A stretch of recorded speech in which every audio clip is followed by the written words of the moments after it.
Hi hello everyone, कैसे हो गए सभी? आई होप फाइन होंगे, बढ़िया होंगे और मजे में होंगे।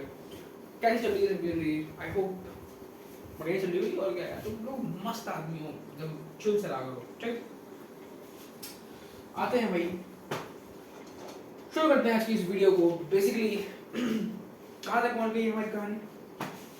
The Mughals 16 to 17th century was the chapter जो कि हम कर रहे थे।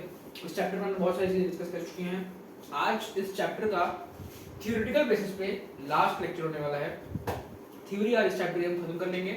नेक्स्ट मंडे को हम इस चैप्टर की एनसीईआरटी डिस्कस करेंगे। ठीक है, तो रिकॉल कर लेते हैं एक बार। इस चैप्टर को हमने स्टार्ट किया। चैप्टर को स्टार्ट करने के साथ साथ हमने सबसे पहले क्या देखा कि इंडिया ऐसे बड़े कॉन्टिनेंट को रूल करना एक बहुत मुश्किल काम था, लेकिन उस मुश्किल काम को आसान किया किसने? मुगल्स ने।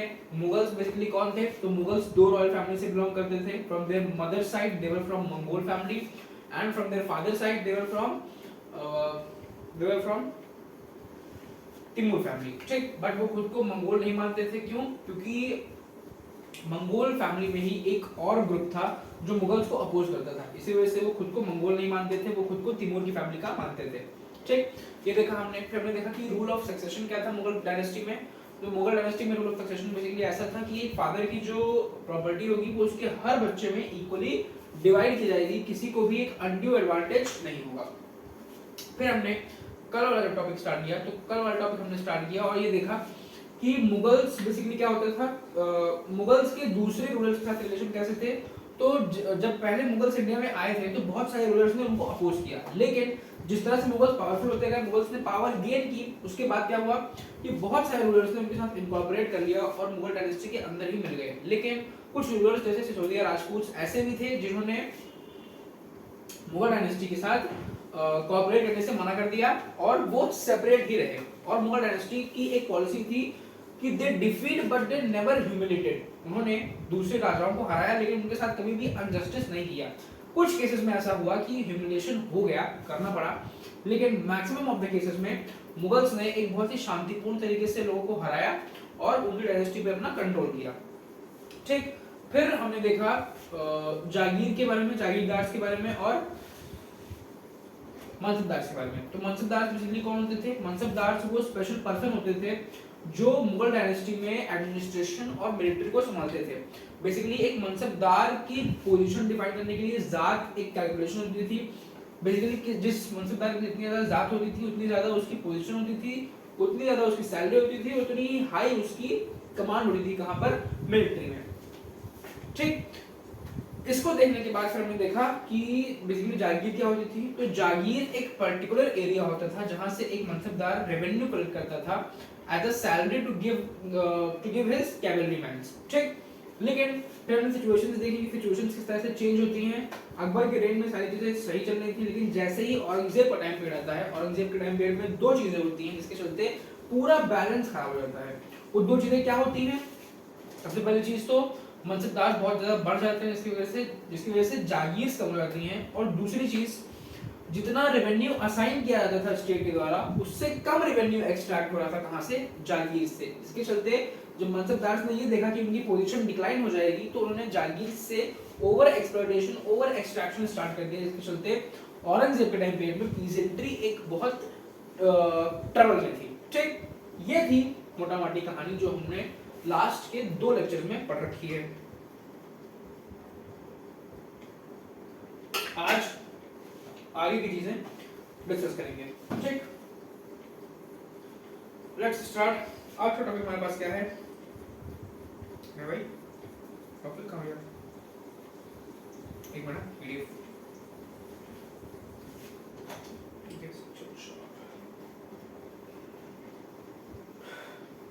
ठीक है, आज का टॉपिक है हमारा जब्त एंड जमींदार।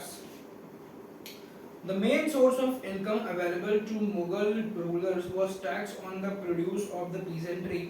In most places, peasants paid taxes through the rural elite, that is the headman or the local chieftain. ठीक है, तो मुगल डायनेस्टी में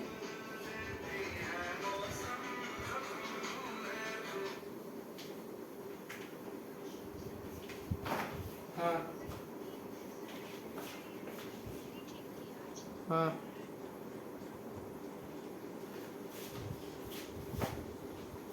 ठीक है, तो कहाँ से हम लोग बेसिकली, हाँ, तो हम ये बात कर रहे थे कि किसी भी अदर डायनेस्टी की तरह जो मुगल डायनेस्टी थी, वो मुगल डायनेस्टी भी अपने रेवेन्यू के लिए किस पे डिपेंड करती थी, वो मुगल डायनेस्टी भी अपने रेवेन्यू के लिए डिपेंड करती थी पीजेंट ग्रुप पे, यानी कि वो लोग जो एग्रीकल्चर परफॉर्म करते थे, यानी कि किसानों पे, उस पे मुगल डायनेस्टी पे डिपेंड करती थी अपने रेवेन्यू के लिए, यानी कि अपने टैक्स के लिए। ठीक,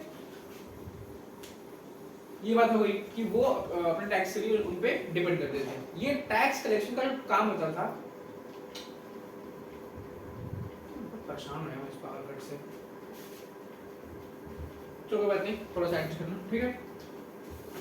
तो बेसिकली ये जो टैक्स कलेक्ट करने का काम होता था, ये टैक्स कलेक्ट करने का काम बेसिकली जो लोकल चीफटेंस होते थे या फिर जो लोकल लैंड होल्डर्स होते थे, ये काम बेसिकली उनका होता था। ठीक,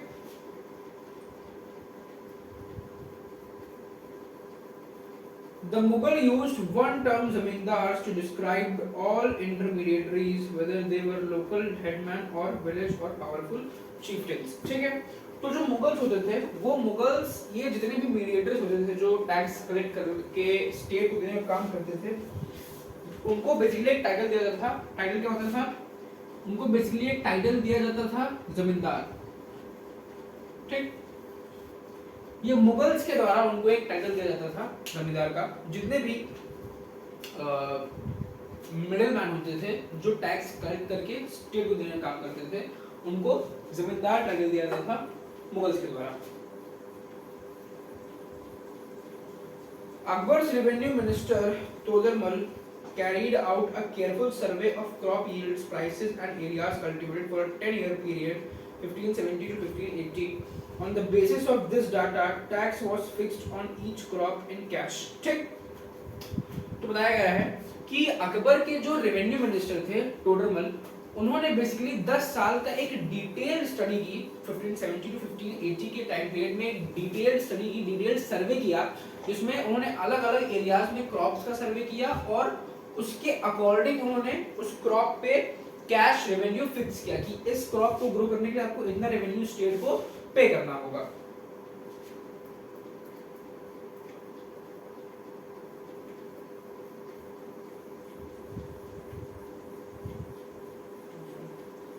Each province was divided into revenue circles with its own schedule of revenue rates for individual crops. This revenue system was known as ज़ब्त। ठीक, तो हर एक स्टेट को, जैसे मान लो ये एक स्टेट है, ये पूरा स्टेट है, तो इस स्टेट को भी पार्ट्स में डिवाइड कर दिया जाता था। किस चीज के लिए? कि कहां से कितना और किस क्रॉप पे रेवेन्यू आना है, उसके अकॉर्डिंग इसको डिवाइड कर दिया जाता था। और ये जो पूरा सिस्टम बनता था रेवेन्यू कलेक्ट करने का पीजेंट्री से, उस पूरे सिस्टम को हम कहते थे ज़ब्त, ZEPT।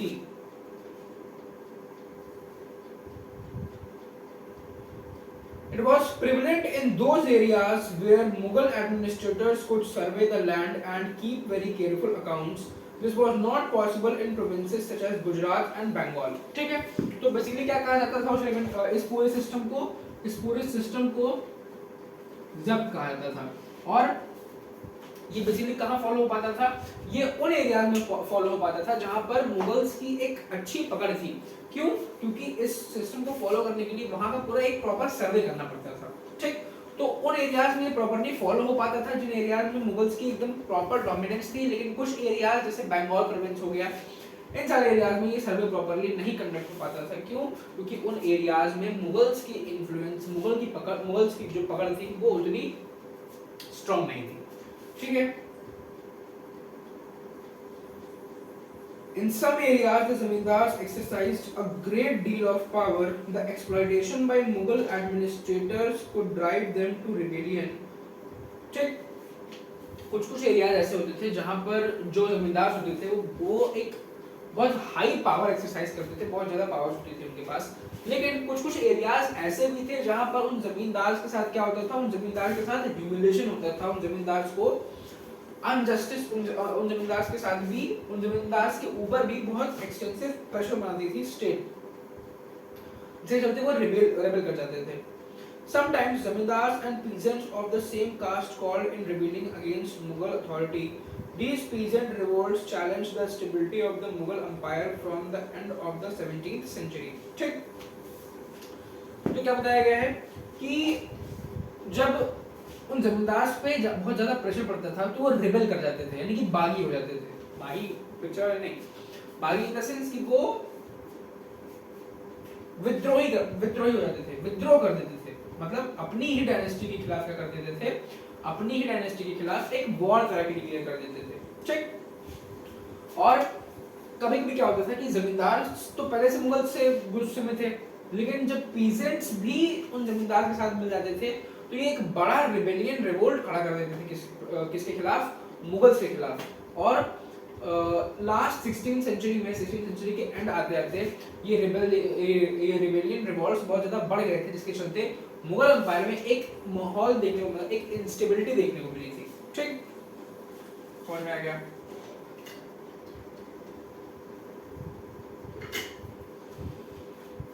आगे चलते हैं।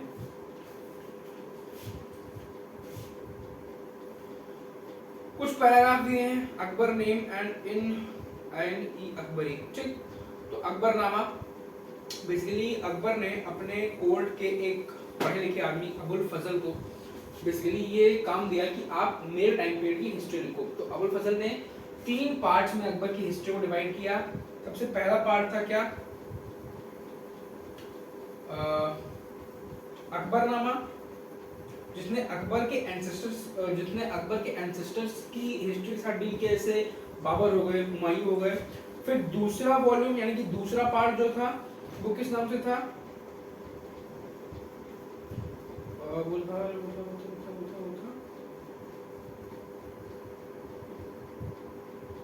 जो सेकंड वॉल्यूम था उसने अकबर के टाइम पीरियड को रिकॉर्ड किया। और जो थर्ड पार्ट था उसने अकबर के एडमिनिस्ट्रेशन और अकबर की फैमिली के बारे में उस थर्ड वॉल्यूम में, उस यानी कि थर्ड पार्ट में डिफाइन किया गया था। ठीक, फिर दिया है Nurjahan influence in Jahangir court.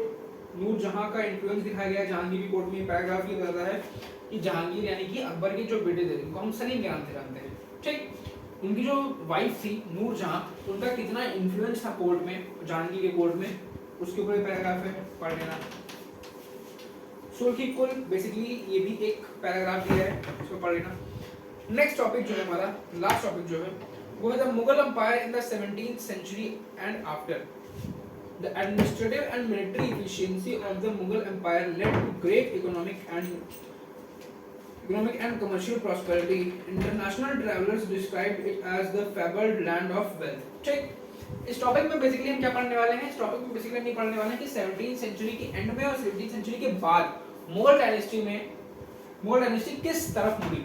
तो जब मुगल्स इंडिया में आए थे तो उन्होंने अपने एडमिनिस्ट्रेशन, अपने मिलिट्री पावर, इन सबके बेसिस पे क्या किया, अपने एडमिनिस्ट्रेशन और अपने मिलिट्री पावर के बेसिस पे एक बहुत ही माइटी एम्पायर एस्टैब्लिश किया, जो कि बहुत प्रॉस्परस था और बहुत ज्यादा पावरफुल था। जो फॉरेन ट्रैवलर्स इंडिया में आए उस टाइम पीरियड में, उन्होंने इंडिया को फैबल्ड सिटी ऑफ वेल्थ की तरह डिफाइन किया कि मतलब इंडिया मुगल्स के टाइम पीरियड में सोने की चिड़िया है, एक तरह से उन्होंने ऐसा डिफाइन किया। ठीक, but these same visitors were also appealed at the state of poverty that existed side by side with the greatest influence. The inequalities were glaring. Check. तो सबसे पहली चीज तो एक तरफ क्या देखने को मिल रही थी, एक तरफ इमेंस वेल्थ देखने को मिल रही थी।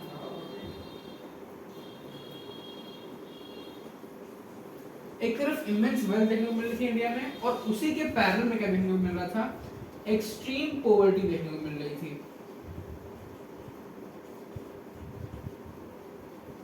एक तरफ इमेंस वेल्थ और एक तरफ एक्सट्रीम पॉवर्टी हमको देखने को मिल रही थी इंडिया में। ये दोनों हैंड इन हैंड चल रहे थे, यानी कि एक दूसरे के पैरेलल चल रहे थे। तो जो विजिटर्स इंडिया में आए उन्होंने इंडिया को फैबल्ड सिटी ऑफ वेल्थ डिफाइन किया, फैबल्ड कंट्री ऑफ वेल्थ डिफाइन किया। उन्हीं सेम ट्रैवलर्स ने जब इंडिया का दूसरा फेज देखा, इंडिया का जो दूसरा एस्पेक्ट था जब वो देखा, तो उन्होंने ये डिफाइन किया, उन्होंने ये कहा कि इंडिया फैबल्ड सिटी ऑफ वेल्थ तो है, लेकिन उसके साथ साथ इंडिया में एक्सट्रीम पॉवर्टी भी है, यानी कि इनइक्वालिटीज हैं। कुछ एरियाज, कुछ पार्ट्स प्लस लोग ऐसे हैं जो बहुत ज्यादा वेल्दी हैं, कुछ पार्ट्स और कुछ एरियाज, कुछ लोग ऐसे हैं जो एक्सट्रीम पॉवर्टी में है इस टाइम पे।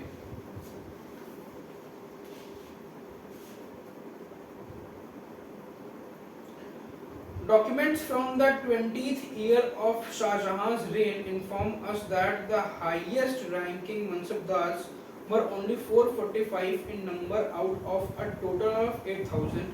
This small number, a mere 5.6% of the total number of mansabdars, received 61.5% of the total estimated revenue of the empire as salaries for themselves and their troopers. ठीक, तो जहांगीर के टाइम, जहांगीर का नहीं, शाहजहां के टाइम पीरियड का एक document है। वो डॉक्यूमेंट हमको बताता है कि 8,000 में से लगभग 400 कुछ लोग ऐसे थे जो बहुत ज़्यादा वेल्दी थे, और वो बेसिकली कौन थे? वो वही मनसबदार थे जिनको एडमिनिस्ट्रेटिव क्या कहते हैं उसको, मेरी वर्ड्स भूलने की बहुत जल्दी आदत है, क्या बोलते हैं उसको, हाँ, जिनको एडमिनिस्ट्रेटिव रिस्पॉन्सिबिलिटीज दी गई थी। ये बेसिकली वही मनसबदार थे जिनको एडमिनिस्ट्रेटिव रिस्पॉन्सिबिलिटीज दी गई थी। तो दिस शोज की ज्यादा वेल्दी लोग कौन थे? वो लोग जो मुगल फैमिली से या फिर मुगल्स के एडमिनिस्ट्रेटिव एरा से बिलोंग करते थे, और पुअर जो नॉर्मल लोग थे वो पुअर कैटेगरी में आ रहे थे। The Mughal emperors and their mansabdars spent a great deal of their income on salaries and goods. The Mughal emperors and their mansabdars spent a great deal of their income on salaries and goods. This expenditure benefited the artisans and peasantry who supplied them with goods and produce. Check. तो जो लोग wealthy थे वो basically अपनी salaries को और अपने goods को खर्च करते थे किस चीज के लिए? गुड्स को बाय करने के लिए। जिसके चलते हमको एक रिलेशन देखने को मिला किसके बीच में? वेल्दी पीपल के बीच में और पीजेंट्री के बीच में, आर्टिसंस के बीच में। क्योंकि वेल्दी पीपल के पास पैसे थे और वो उस पैसे से वो गुड्स खरीदते थे जो पीजेंट्स और आर्टिसंस बनाते थे। इसके चलते एक रिलेशन देखने को मिलता है हमको इन दोनों ग्रुप्स के बीच में।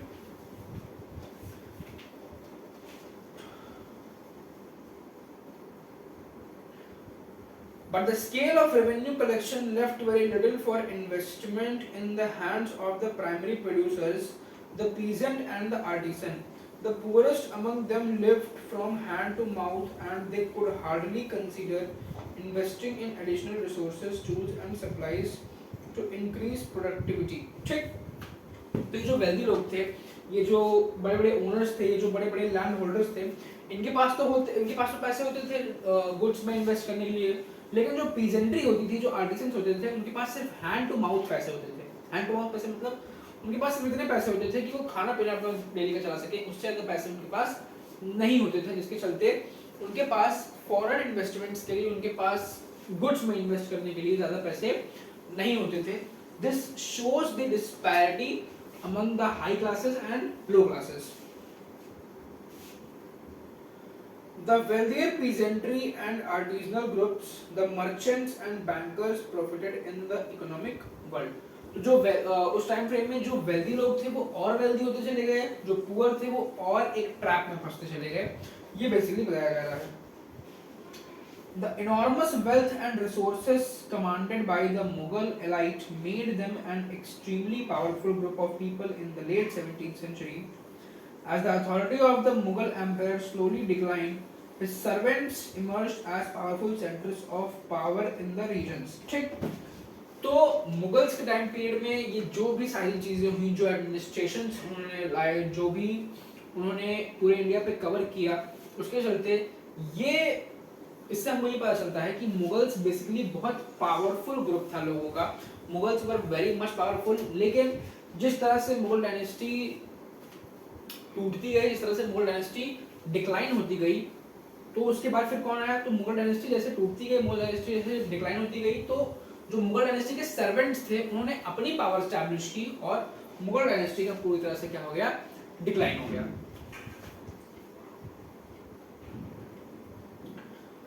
They constituted new dynasties and held the command of provinces like Hyderabad and Awadh. Although they continued to recognize the Mughal emperor in Delhi as their master by the 18th century, the provinces of empire had consolidated their independent political identities. ठीक, तो जैसे Mughals dwindle होते चले गए, जैसे Mughals की position गिरती चली गई, तो उनके जो सर्वेंट्स थे उन्होंने अपनी पावर स्टैब्लिश कर ली और मुगल डायनेस्टी को खत्म करते चले गए। लेकिन उनका ये मानना था, जो सर्वेंट्स थे उनका ये मानना था कि उनका जो मास्टर है वो आज भी मुगल का ही एक वंशज है जो दिल्ली में बैठा हुआ है, ठीक, जिसके प्रति वो लॉयल रहते थे। और ऐसे करते करते जो पूरा मुगल अंपायर जो कंसोलिडेट किया था अकबर ने, वो पूरा मुगल अंपायर में जो अलग अलग रीजन्स थे उनकी अलग अलग पॉलिटिकल आइडेंटिटी स्टैब्लिश हो गई और मुगल डायनेस्टी का नाम इंडिया से मिट गया, ठीक। ये है पूरी कहानी इस चैप्टर की।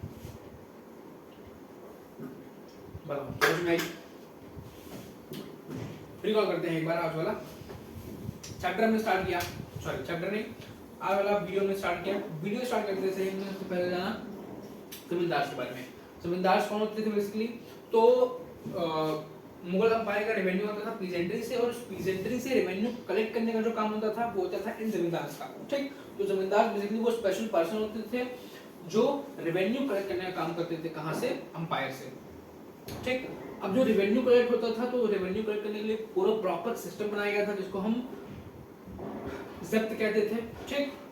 फिर हमने देखा कि मुगल डायनेस्टी 17वीं सेंचुरी के एंड में और उसके बाद उसके साथ क्या हुआ, तो मुगल डायनेस्टी जब इंडिया में 17वीं सेंचुरी में रूल कर रही थी तो उस टाइम पे जो फॉरेन ट्रैवलर्स थे उनका ये मानना था कि इमेंस वेल्थ है इंडिया में, लेकिन उसी के पैरेलल एक्सट्रीम पॉवर्टी भी देखने को मिल रही थी, ठीक। क्यों, क्योंकि हाई क्लासेस और लो क्लासेस के बीच में एक बहुत बड़ा गैप बन चुका था। गैप क्यों बन चुका था, क्योंकि हाई क्लासेस के पास पैसे थे तो वो इन्वेस्ट करके और वेल्दी होते जा रहे थे, लेकिन जो लो क्लासेस थे उनके पास पैसे नहीं थे तो सिर्फ उनका हैंड टू माउथ रिलेशन रहता था।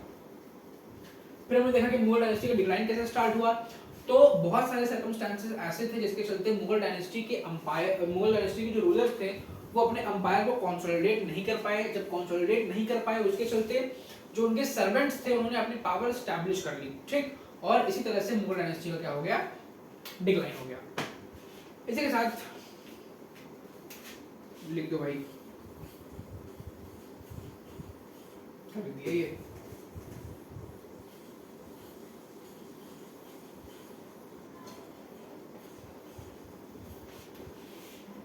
ये थोड़ी शांति मिलती है, ठीक। थ्योरी ओवर, एनसीईआरटी करेंगे मंडे को। तब तक अपना ध्यान रखो। आज क्लास में इतना ही, मिलते हैं नेक्स्ट क्लास में। Thank you.